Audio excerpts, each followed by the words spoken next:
for you to protect, to be with our congresswoman, to guide her, give her strength, protect her. Lord, I ask for everyone here to be protected under you. And Lord, I just want to give you all the glory. We thank you for our country. We thank you for our veterans. Lord, they have sacrificed so much, and from the bottom of my heart, and I know from the congresswoman's heart and all of our staff on Team Mace, we love them and we are so thankful for them. Lord, bless them. And bless this evening, and bless the state of South Carolina. Amen.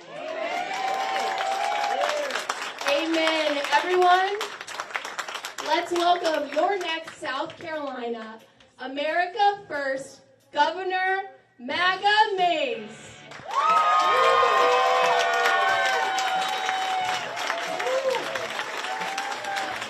Thank you, Piper. Thank you, Lisa. All glory goes to God. I would not be here without his grace today. Number one, thank you. God bless you. Who is sleeping better at night knowing that Donald Trump is in the White House? And do you know who carried Donald Trump to the White House? South Carolina, because we're first in the South. And Horry County, you guys and gals literally bleed red, white, and blue. Like it is MAGA blood. You guys love Donald Trump. Thank you for delivering Donald Trump. South Carolina, Horry County. Thank you. I mean, they went after President Trump. They indicted him. They raided his home. They impeached him. And they even shot him. But you know who carried Donald Trump in those tough days? It was God. God carried Donald Trump. Just like God is going to carry the United States of America with Donald Trump as president, they are going to save our nation. And we did that. We did that right here in South Carolina. Now the establishment, they're coming after me just as hard as they're coming after Donald Trump. And if they can't find it, I'm going to tell you, they're going to make it up. And I thank God every day. I got saved about 6 years ago. All of my stuff's out there. I mean, you can find it on the internet. It is there. Sometimes it was me. Sometimes that was an AI. Only about half of it's true. But that being said, they're coming after me so hard because they are so scared that South Carolina will install an America First governor who will implement Donald Trump's agenda on day one, because Donald Trump's agenda is law and order. And there's no one better than the PD in Horry County and every county across South Carolina that knows that law and order is missing in our state. I recently went to Loris. Who's been to Loris? And I met with the Spivey family. And as I walked into the room at the Veterans Cafe and Museum tonight, I read a statement from the Attorney General of South Carolina, who is refusing to investigate the death and the killing of Scott Spivey. And there are tapes. We know that he was chased 9 miles down the road. And there are tape recordings about the guy that shot him bragging about how terrified Scott Spivey was before he died. We've seen video. We've seen body cam where it was handwritten on a note that said, "Act like a victim." A note that was snuck to the shooter. And you can't tell me, for a man who was shot 17 times from behind and killed by a bullet in the back, that our Attorney General could not investigate this case. He has refused. Boo, that's right, boo. We had a solicitor. This is in the Sumter County Judicial Area 2 weeks ago. Prosecuted 1 case of DUI. Do you know how many murder cases are in Sumter County today? Over 60. If you roll down two hours down the road, south to Charleston, when you don't want to spend your money in Myrtle Beach, you come down to Charleston and we take your money. We cash all the checks. 2 hours down the road in Charleston County. Guess how many murder cases are on the docket?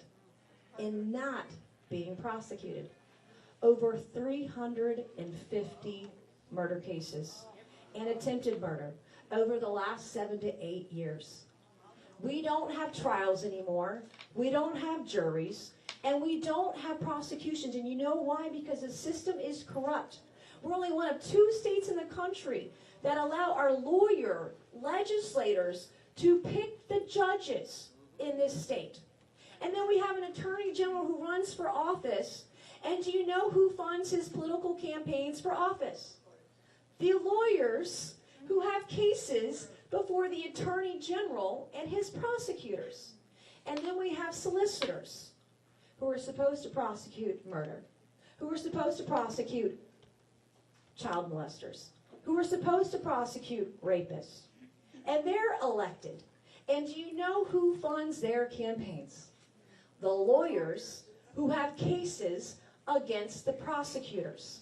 Now, someone tell me how that smells right. It doesn't. And that's why we have cases like Scott Spivey up here in the PD not being investigated, not being prosecuted.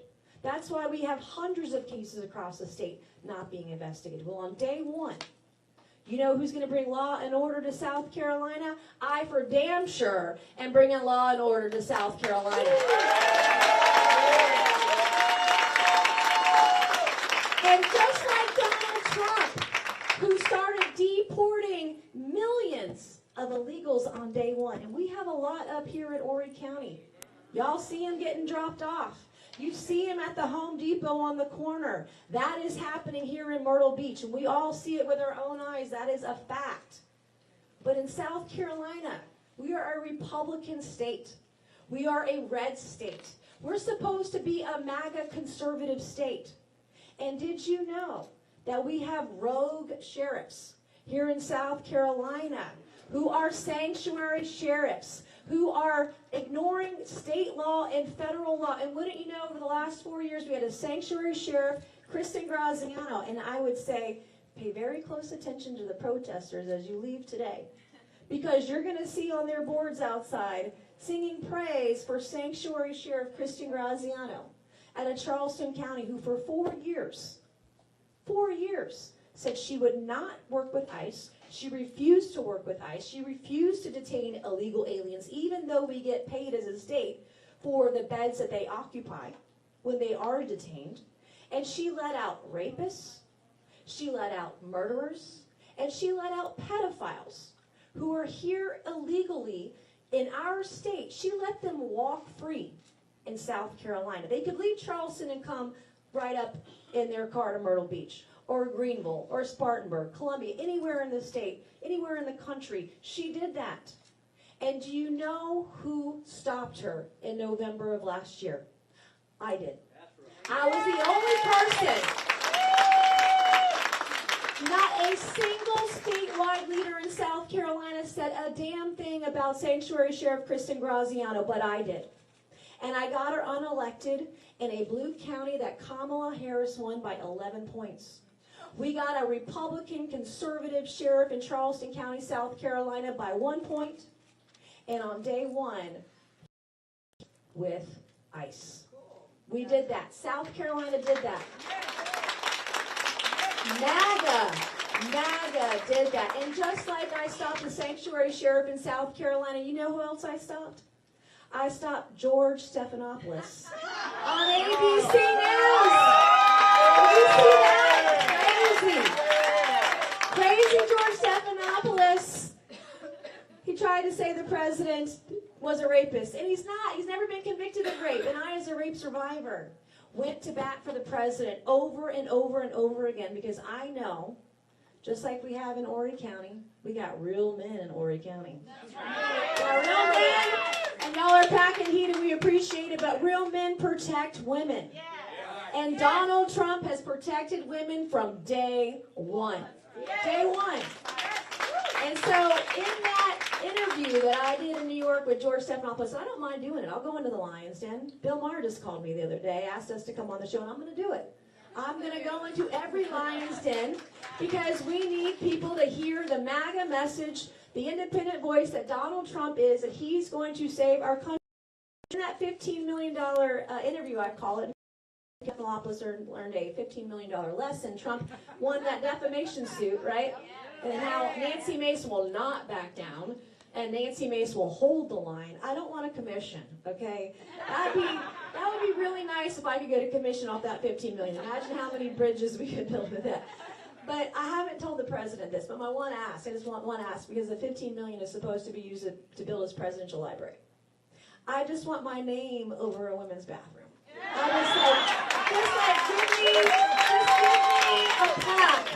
just give me a plaque with my name on it and say, only women here. And that's what we're going to do. But just like I stopped the sanctuary sheriff in South Carolina, I stopped George Stephanopoulos. I stopped the Secret Service director after Donald Trump was shot. Y'all saw her come before the Oversight Committee last year, weeks after he was shot, lying to the American people, obstructing justice for the president. And we had some people that filed a resolution, hey, let's impeach her. Oh, that's nice. But it didn't matter because it didn't force a vote on the floor of the U.S. House of Representatives. So I saw that and I chuckled. I was like, oh, that's great. But you know what we're going to do? We're going to force a vote in the U.S. House of Representatives to impeach the director of the Secret Service after Donald J. Trump was shot. Who filed that privileged resolution? I did. And did you know, 12 hours later, Kim Cheadle resigned as the director of the Secret Service. So, I'm just saying, I've done a lot for the president, and if you talk to him, I would really like his support for governor, because Ori's leading the way, and it's incredible here. Like, I feel so refreshed. You are God-fearing. You love the president. You have been there with the president through thick and thin, and you're going to carry South Carolina for this governor's race. I cannot do it alone. I can't do it alone. I've got to do it with God's grace, and I've got to do it with every single voter in Horry County who is ready for the truth, who is never going to back down, and who is going to hold the line for every hardworking South Carolinian. It happens right here. You were my first town hall on the road to governor of South Carolina, right here in Horry County.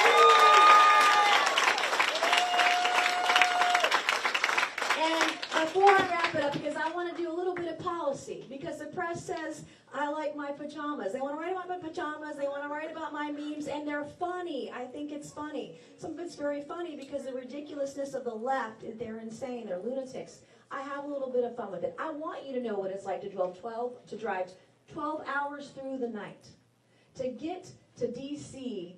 to vote on the big, beautiful bill. I did that. I did it. We were in a nice van. We had some dark chocolate. We stayed up all night. And we did it. We got there and we voted like 10 minutes later. It was fantastic. But that's what I'm willing to do for Donald Trump. When my flight got canceled, my staff and I got in a car, in a van, and we hit the road. And we drove 12 hours through the storms, through the rain, through the night, just so we could vote on the big, beautiful bill. The last thing I want to say, two more things, is that when we elected Mike Johnson as Speaker in January, it was really important for Donald Trump to get the Speaker that he wanted, and that we did it in the first try.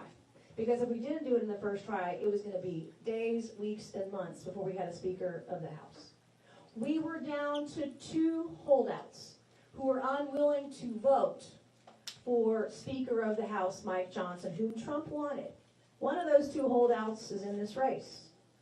So you know what I did? I called the president on my phone. And he's like, Nancy, I'm golfing. And I said, Mr. President, we got 2 more holdouts. And he'd been on the phones, he'd been working it. He got to the first 7 of the 9, and we were down to the last 2. And I shoved my phone in the face of the Speaker, Mike Johnson. I said, the president's on the phone. And what are we going to do now? And I put the last 2 holdouts on the phone, not just my phone, my personal phone, with the president and with Mike Johnson and with the last 2 holdouts in a private room. And what I witnessed the president do, the deal that he negotiated, the way that he brought everybody together in the room who had opposing views, opposing issues, because in the Republican Party, we believe in freedom. We believe in independence and independent thinking. We don't always agree. And that's okay, but when there's one guy in the room that can bring all of us together, I witnessed it, and that man was Donald J. Trump. So I was there for him when we got the speaker elected too. But 6 years ago, people say, well, don't you have any hobbies? Like, what do you do? I said, I just work. I am addicted to this job. I love what I'm doing in the House and Congress. But I have learned so much of how to be an effective legislator. The press won't tell you. I'm one of, I've drafted more bills than most members of Congress.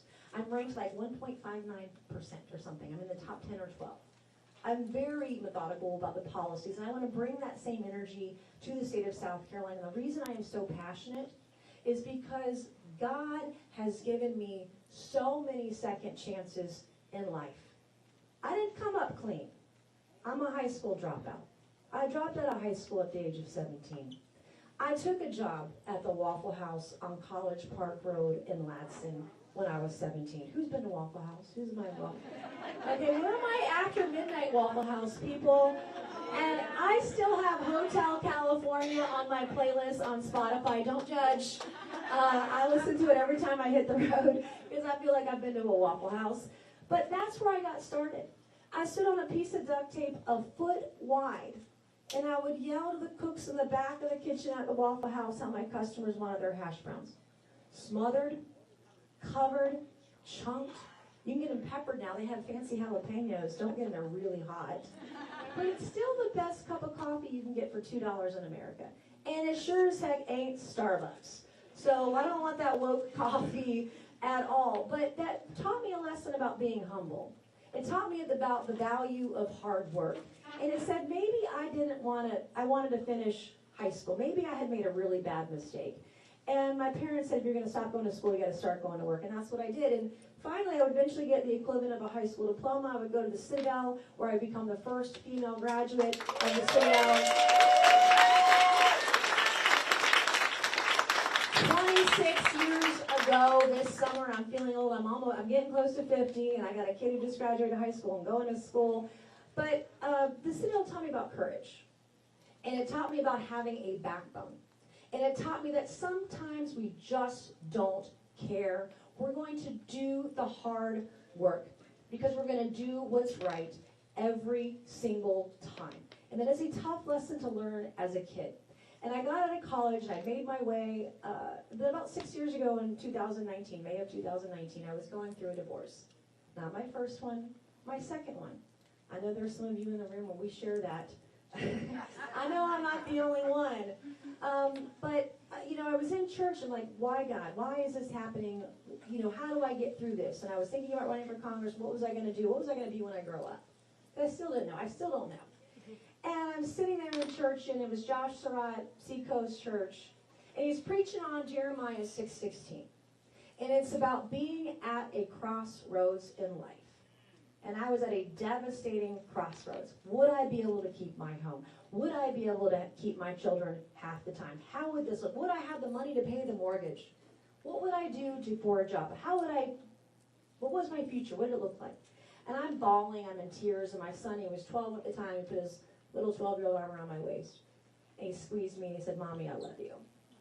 I think it's the first time my kid, they don't want to tell you they love you at 12. But he said, Mommy, I love you. It's going to be okay. We are going to be okay. And by the grace of God, I have not left the church since I've been there in 6 years. I did not spontaneously combust the first time I went in. And that I learned that the church is for sinners, not saints. And that the road to redemption can be long, but it is graceful when you believe in God and you obey Him. He gives you everything. I don't need riches and money. I need riches in getting South Carolina straight and serving people that got me to where I am today, because I've been there. I have been in a tough spot. I have been broke. I have dropped out of school. I have questioned whether or not I would make it. I have been part of a broken justice system because of what happened to me 2 years ago. As a member of Congress, what happened to me 2 years ago could happen to me. Then what the heck are they doing to everybody else who doesn't have a seat in Congress? And I want to take what's broken in South Carolina, and I want to burn it down to the ground and build it right back up, right where it needs to be. Because you earned it. You deserve it. And you deserve someone who's going to work 24/7. I don't sleep. I went to bed at 1 and I was up at 4. Okay, I am Trump in high heels. I love what I am doing. I mean, he doesn't sleep. I don't do the McDonald's fried fish. I can't. He's way healthier than I am. But I'm following his lead because he set a good example. And no one will work harder for South Carolina than I will. So thank you for being here. God bless you. I'm going to show you a couple of my plans. Because I don't want you to believe what the fake news is going to tell you, that Nancy Mace only does memes. Not to take her seriously when I am one of the most serious members of Congress. They don't like conservative women. They don't like it when women speak up. The left hate women. They want men in our bathrooms. We're going to stop that in South Carolina because on day one, if you give me a bathroom bill, state legislature, I will sign it into law. We're going to keep men out of women's spaces. But one of the things I want to show you is on this map, you'll see in South Carolina, we have the highest state income tax rate in the Southeast. We have a 6% sales tax. We have high property taxes. We have a hovering around 6% state income tax. North Carolina is lower. Georgia is lower. Tennessee just got down to 0. Florida is 0. Texas is 0. We cannot compete with other states when our state income tax is this high. So on this board over here, we have a state budget that's worth about 40.1, 41.6, somewhere in there, just over $40 billion a year. And there are 3 different major buckets in the budget. One of them, when you're reading about the state budget, is called the general fund. And it's about 1/3 of the budget. Well, pre-COVID, the general fund in 2019 was around $9 billion. Post-COVID, in the 2024-2025 year, it has skyrocketed to $13.2 billion. I want to find somewhere in the middle, in 2023, 2022, 2023 fiscal year, I want to freeze spending to that level at $11.6 billion. Because if we do that, you can see this blue above the red line here, every single year after that, when we have record revenues like we have historically over the last 5 years, we can give that money back to you, the taxpayer, in a permanent tax cut. Just like Donald Trump has done. Just like he's done. But to speed it up, you'll see I have earmarks on this board. We've all heard of earmarks, right? Those are pet projects that have nothing to do with growing the economy or getting you a good wage paying job. In 2019, earmarks were $30 million a year. And then just a year ago, 2023-2024 fiscal year, they were $700 million. We went from 30 to 700 million in 2 years for earmarks. So to speed up the general fund rebate back to taxpayers, if we just cut earmarks in half, hell, I would take 0. But if you just cut them in half, you can speed up the tax rebate. If we had every state government agency cut 2 to 4%, you can speed up the taxes from 5 years to 0. My plan is called 5 years to 0. If you froze hiring in the state government, you could speed up this plan. So we'll go on to the next board for that. That's my plan for taxes. The next one, I think, is education. What do we have? That's 5 years to 0. I just went through that. We can pull that one down. When they say I don't do policy, I do a lot of policy. I wrote this policy, by the way, myself. Okay, law and order, we've heard it. No sanctuary loopholes. The other thing I forgot to say, I want to find businesses. If you are employing illegal aliens for labor and we catch you, you will be fined $1,000 a day. We're going to give that revenue back to taxpayers. We're going to find you. We're going to find you, and we're going to fine you. We're not going to have any sanctuary loopholes. There are Republicans in this state legislature who will tell you we've banned sanctuary cities, we've banned sanctuary policies, but they did not ban sanctuary sheriffs. And when we had one, nobody spoke up. And so we will not do that. We will work with ICE from day one. We have over 400 beds available right now that the state has empty that we could provide to ICE and to DHS to increase the deportations we are doing every single day in South Carolina, and the state can get reimbursed for it. We are not doing that now. So that is something else that I would implement. The other thing, we are going to prosecute crimes. Gone are the days of no juries. Gone are the days of no prosecutions. We have a prosecutor, I told us in Suffolk County, he prosecuted one case 2 weeks ago in 1 week. And there were 60 murder cases in Sumter. It's crazy. And if we have solicitors that are refusing to prosecute cases, I want the state to defund those prosecutors. We're done. We're done. I want justice for every single victim in South Carolina. I also want to increase the penalties for violent crimes. We're not following the mandatory minimum sentencing. We're not doing that. And for some of these crimes, you're getting a $100 fine, a $500 fine. It's nothing. And they don't even have to pay it. And I will tell you, there's a case I'm talking about that Alan Wilson, our Attorney General, prosecuted recently, and he denies it, he lies about it, is the case of Donald Gresh. And I encourage you to go Google Donald Gresh. He's a convicted pedophile. He was found with 1,900 images of toddlers as young as 3, being raped by animals. I am not lying. You can find the files, the police reports and everything. Police, our men and women in blue, they do all the investigation, and our AG and our solicitors don't prosecute. That's what happened in this case. He was charged, he was indicted. There was a nice big beautiful press release that Alan Wilson put out. Oh my gosh, we're going to prosecute this pedophile. 60 years. He's looking at 60 years. Alan Wilson did a plea deal in 15 minutes and denies it. It's in the paperwork. You can read it for yourself. And in the plea deal, they pled down every indictment except for one. Does anyone want to guess how many days Donald Gresh served in jail? 1 day in jail for a pedophile that had 1,900 images of kids as young as 3 being raped by animals. 1 day. Donald Gresh isn't the only one. Do you think that would ever happen on my watch? No. Hell no. Not happening. On education, we have been talking about school choice for decades. I, of course, support school choice, and I support expanding school choice. But in the meantime, until we have that fight in the courts, there were 2 things. The state of South Carolina, we're about 25th in the country on what we spend per student. Okay, we're 25th, right in the middle. We're like dead last in outcomes. I mean, we're behind Mississippi. I don't want to be behind Mississippi in anything. If you're from Mississippi, we love you. Thanks for bringing your money here.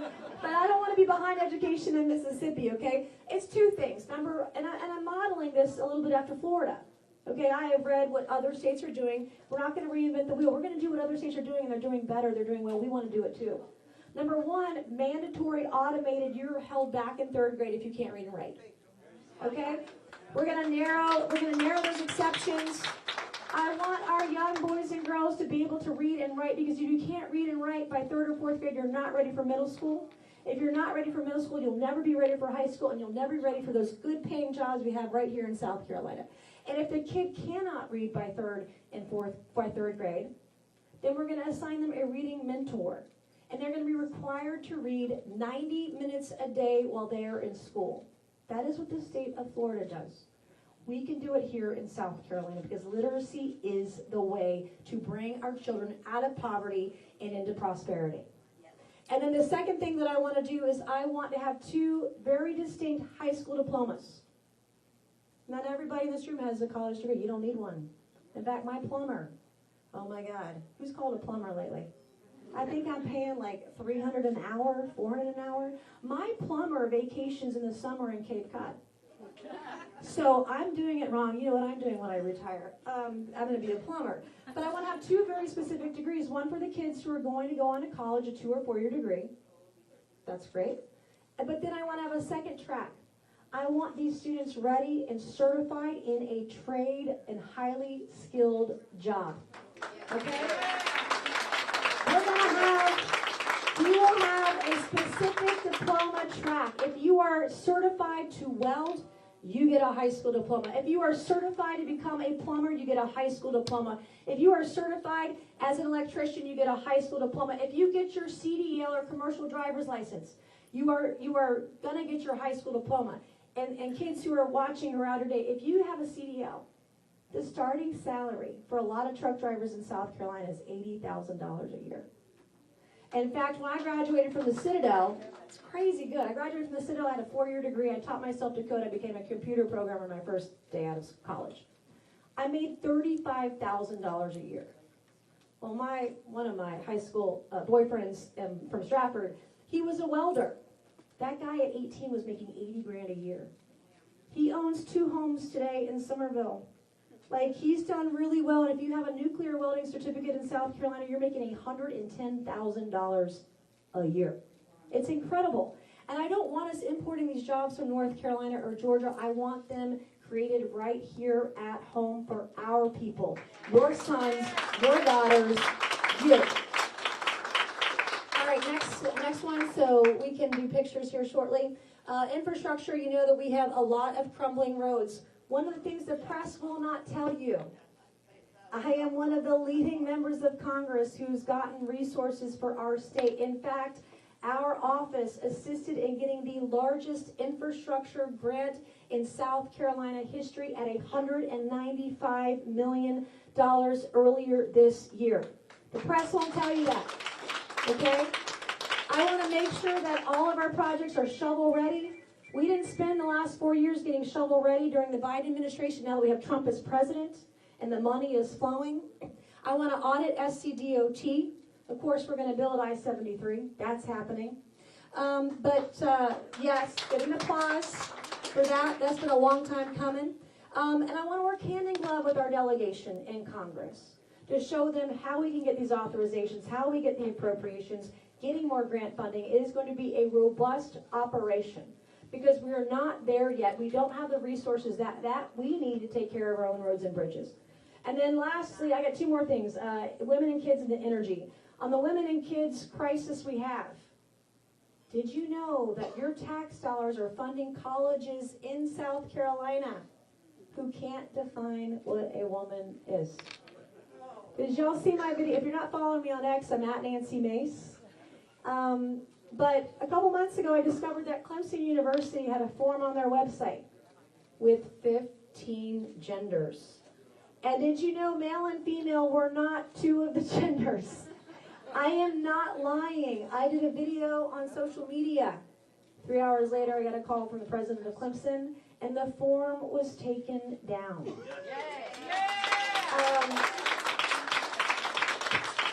I have a kid who just graduated high school, is applying to college that will not be named, and he was applying for his dormitory.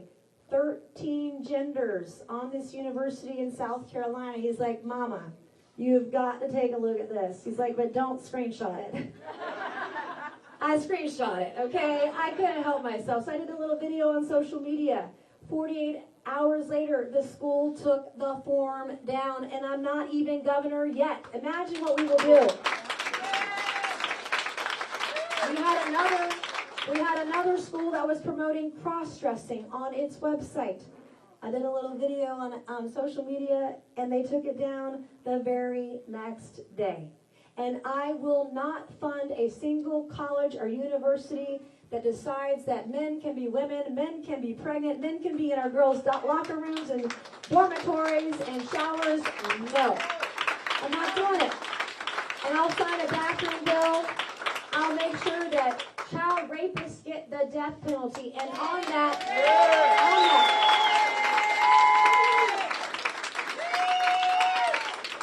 oh, the press is going to be so mad, they're not going to tell you about this one either. 3 weeks ago, we did the National Defense Authorization Act in Congress. I sit on the House Armed Services Committee.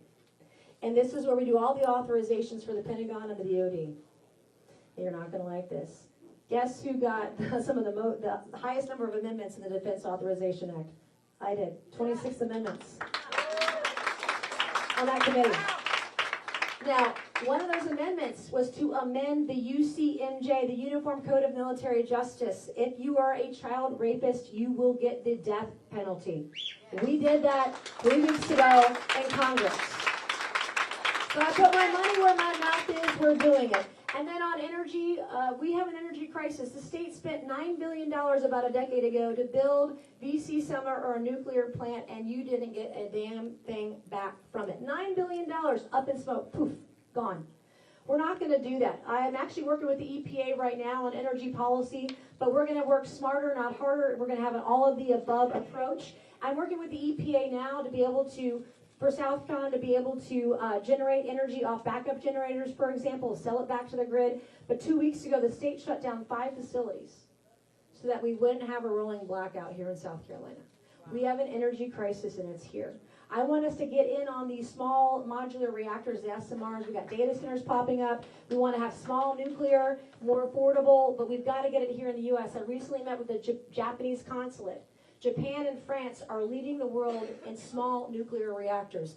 We have to get in the game, and we have to fix it. And with that, I want to say two things. Are we taking questions here? All right, we have a second microphone. We're going to take questions for about 10 minutes or so. And then what I want to do, I'm here, and I will stay to the end. I will take a picture with each and every one of you. I will shake your hand. I will give you a hug if you need it. I will take a prayer if you'll give it, because this is a fight. This is not a sprint. It is a marathon, and I need all the help I can get. You can also tonight, when you get home or before you leave your car and drive away on your phone, you can go to nancymace.org, and you can just give $1 and tell us that you are here tonight, and tell us that you will support our campaign. I won't ask for anything more, just $1. Because my opponents are going to have big money from big companies and big special interests, and we are grassroots funded. And I will tell you, the grassroots in the first 10 hours of my campaign for governor, you and the grassroots raised more money in the first 10 hours of my race than any other candidate has in this race in 10 days, their first 10 days. You did that. And online, our average donation was $22 online. I'm not even asking for that. Don't even do that. Just do $1 single, please. With that, we'll do some questions. I love Horry County. I bleed red, white, and blue with all of you. And if you love Trump, I hope you'll love some Nancy Mace, and I'm going to need your help on the campaign. I will take any questions tonight. God bless each and every one of you. Thank you. Oh, we're having trouble with the second mic. Okay, do you want to shout? You want to find somebody and we'll just shout? Hi. Do you intend to take any action to remove fluoride from our water? Fluoride from water, I would support any action to remove fluoride from our water, and also ban chemtrails. Like, we should do that too. Other states are doing it. Tennessee, I think, recently did it as well. Florida just did it. We will follow. Again, I want us to lead. I don't want to be following, but if we have to follow other states until we get there, we will do it. But I support it. Yep. And even if you're a Democrat in the room, I will take your question. Just don't tackle me. I'll take any question. Oh, we have a microphone. I'm really big on the law and order part of your campaign. My husband is part of NYPD and PAPD, and he was on your task force for the airport in Charleston 2 summers ago. At that time, I had a private conversation with a neighbor regarding how one of our local Goose Creek police officers is trans, which got screenshotted and sent to my city administrator, who then sent it to the chief of police there, who then tried to get my husband fired twice based on all lies. I have for you my full statement. Okay. And the investigation done by the chief of police at the airport. I've also been in contact with several senators and House of Representatives, and they say to come to you because you're going to make the noise. Yeah, and I will. Being from Goose Creek. Yeah, no, I am from Goose Creek, and I'm so sorry that happened. Jamie, can you take that from her? Yes. You know, you've got a First Amendment right. You can't be fired for that. You have a First Amendment right. Well, it wasn't even my job. She went after my husband with complete lies, all proven in that, if you take the time to read it. Yeah. And there's even more. I have screenshots. And I'm deeply sorry. I've had many cops reach out to me after this, confirming it, saying they would testify, and they also sent me screenshots of their group chat of the traffic unit where they target people, they laugh about it, but they target people and neighborhoods. Yeah, I'm a victim of the justice system, like you all are, and we have a lot of victims that are coming forward and asking for help because they know I'm the only one who will make the noise to get justice for victims. I will do it no matter the cost. I have risked my career trying to help victims, and I've done that my entire career, but particularly early this year in February. I am willing to risk my career for you, for your family, and do what is right and hold those accountable to do what's right, because law and order is going to come to South Carolina. It's going to come. Nancy, back when the floods happened in North Carolina and Trump was visiting, he said he was going to make sure that everybody that was in an endangered area or lived in the coastal community would get a tax credit on the generator. And he hasn't brought that up lately, so will you just please remind him? I can absolutely remind him. The other thing I want to say about FEMA and disaster relief. So I did a bill last year that would take funding, about $1.45 billion, out of FEMA because FEMA was caught housing. They had a housing program for illegal aliens. The White House denied it, and wouldn't you know, there were Republicans and Democrats in Congress who voted to give FEMA $1.45 billion to spend on housing illegal aliens. It's incredible. And I did a bill for that, and I will be the biggest voice as governor making sure that does not happen again. Yes, I'd like to know what the stance is on the Second Amendment, banning rifles or what have you. We're not banning anything. We're not banning anything. And if you follow me on social media at Nancy Mace, I was just at a company, nice jeans. I was just at a company called R2P. So some of the best bulletproof doors made in America are made right here in South Carolina.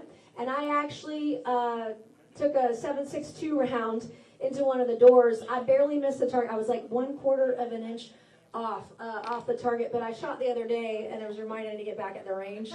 But we're not banning any guns. When I was a state lawmaker in the State House a couple years ago before I went to Congress, I wrote a bill making reciprocity when you needed the permit. In South Carolina and other states, I drafted a reciprocity bill. I've been very supportive of it. I own several firearms myself. If you're asking, my favorite gun to carry is a 6-hour P365. That's my favorite. I like that grip. It's perfect for my hand. H&K is good too. It's too big to carry though. Constitutional carry? What's that? Constitutional carry? Oh, I'm all for open carry, constitutional carry. Okay. Yep. Nationwide? Oh yeah. Yep. Nancy, my question is everybody seeing Doge doing its thing up in the big White House? Are you going to bring that here to South Carolina? And the rumor is it's already on its way. I hope like hell Doge, South Carolina is on its way. We just signed a rescission package that would cut $9 billion that Doge identified in cuts. I've helped Doge find some of these crazy contracts where we're wasting hundreds of millions of dollars, sometimes billions of dollars, gotten some of those contracts canceled. Have had a hand in that. We already have a committee that's supposed to be looking at waste, fraud, and abuse in South Carolina, but I don't get the sense they're doing anything. And so in my economic plan to reduce the state income tax, mandating that agencies cut 3 to 4% annually, doing hiring freezes, all of that gets us to that moment. And of course, we've got to audit some of our agencies, particularly the Department of Education. I want to know where all the money's going, and can we take some of it out of the bureaucracy and give it to our teachers? And get rid of that Common Core. Oh yeah, Common Core out the window. All right, we'll do 3 more questions because I'm sweating. I am sweating, and I want to shake your hands and give you a hug, and the lady in the back in black right there. Hey baby, how are you? No, I ain't seen you since the last time. Thank you for being here. This is the question I need to ask you, just for you to let me know who I should be talking to, or is you the person that I need to talk to if you get in the seat? What I'm worrying about, I'm running for city council in Myrtle Beach, South Carolina. What I am definitely number one about is our public safety. So what about as far as, giving the money and helping out, giving us more, trainees and give us an incentive or whatever we can do to make better for our safety for our areas, put it that way. So with regards to public safety and training, we have basically one police academy. And you have to go to Columbia to train there. When I was a state lawmaker, I worked with different chiefs of police in South Carolina to get resources to regional areas, whether that was Horry County or the Low Country, the PD, the Low Country, the Midlands, the Upstate, et cetera, to have regional training facilities so we could more quickly train our policemen and women. That still hasn't happened. And it doesn't have to cost a lot to do it. But we're not doing it. And it is something that I would support because we've got guys who sign up to put their life on the line, guys and gals, to put on the uniform and keep our communities safe, and they can't get trained. And so they sit there for 6 months, 9 months, however long it is, pushing some paper and a pencil behind a desk, not getting trained and getting out there on the streets and keeping us safe. And the other thing that we have to do, because I've gone on some ICE raids, I have gone on some drives, some rides, ride-alongs with police. But we also have to have our community, our business community, also get on board. We have hotels that they call zombie hotels that you can drive by. And you can see people high as a kite on drugs and prostitution and fentanyl and human trafficking and all these things. And where are our municipalities and counties and towns? Where are the resources to help them fight this kind of thing that's happening right on the streets of South Carolina? And then we know that there are certain streets in our state that are taken over by the Sinaloa cartel, by the MS-13 gangs, by Tren de Agua. I mean, in my hometown of Goose Creek, like 4 years ago, like one of the largest human trafficking busts in Goose Creek, 28 people arrested. We had 3 Tren de Agua members arrested a couple weeks ago for trying to steal from a gun store in Summerville, South Carolina.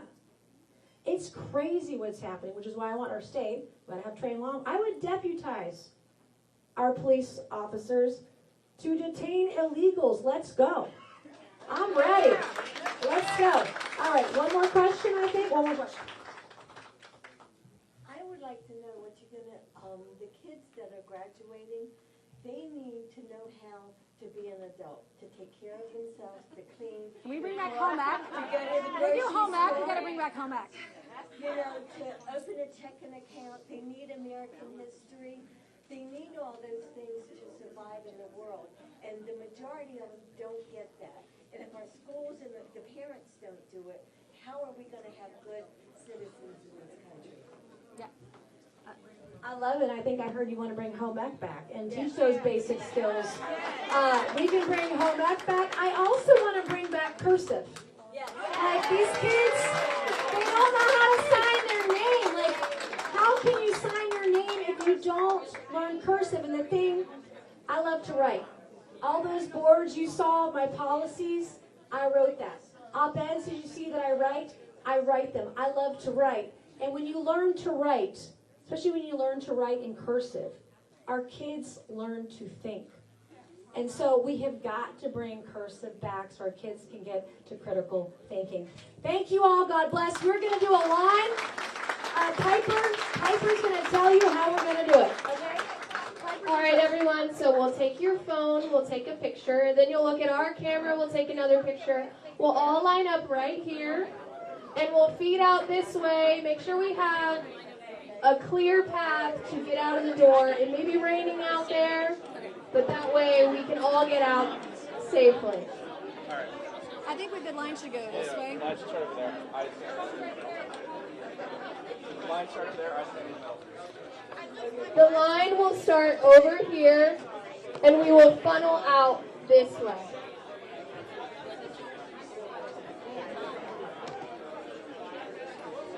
We'll do quick.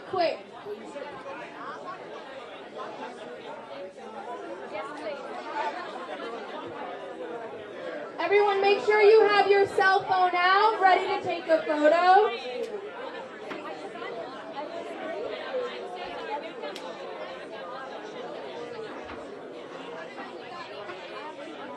We'll funnel in over here.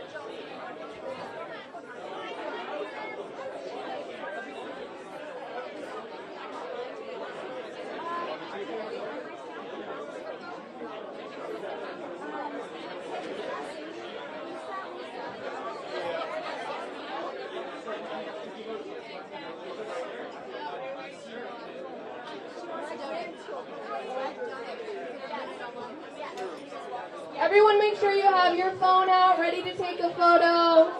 We'll do 2 photos and we'll get out the door.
If anybody's hungry, their kitchen's open and they're ready to serve you.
I got a great picture. I'll text it to you. Okay? Yeah, I'll text it to you.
TV star.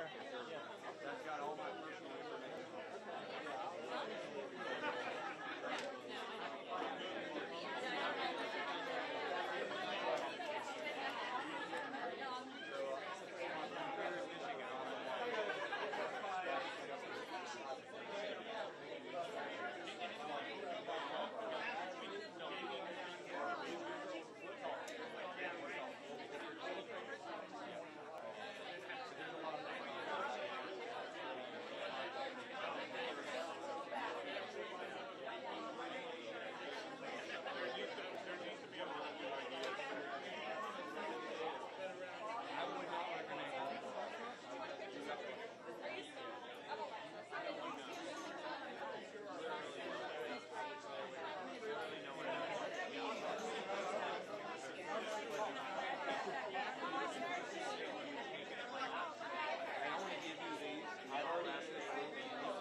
Junior, you're totally fine.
cameras like this would reach.